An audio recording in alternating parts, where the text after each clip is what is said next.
ये वो कुड़ी देख लो जी ना मुँह कर क्या ये माँ बाप ने कैसा जबरदस्त सिस्टम बनाया।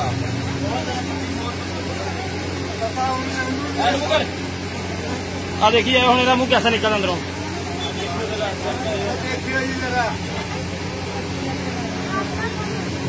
डॉक्टर साहब सरेआम पट्टी खोलेंगे। साहब आ जाओ, एक मिनट पहले आ जाओ, मिनट मार के आ जाओ।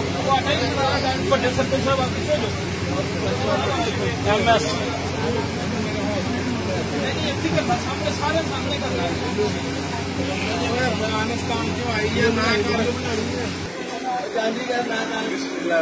केड़ा कहता चांदी का रूल लिया खड़ियो खड़ियो केड़ा कहता चांदी का रूल लिया मैं तो बड़े बड़े ऑपरेशन करके बंदे से ये देखे अवाम के साथ कितनी ज्यादती धोखा।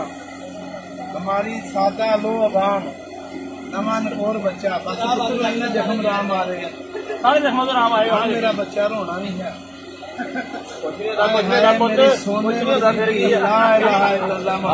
देख लो सही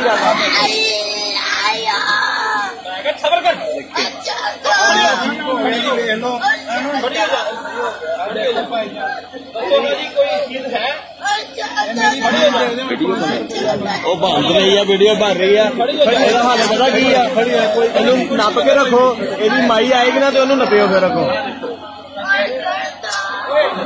बेटा कुछ नहीं आपको कुछ नहीं कहना तेनू कुछ नहीं कहना जिन्हें तेरे पट्टी की है ना उन्होंने कहना वा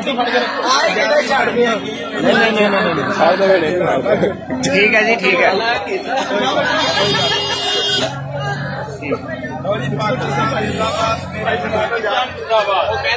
आज सब फड़े जाणगे सब फड़े जाणगे।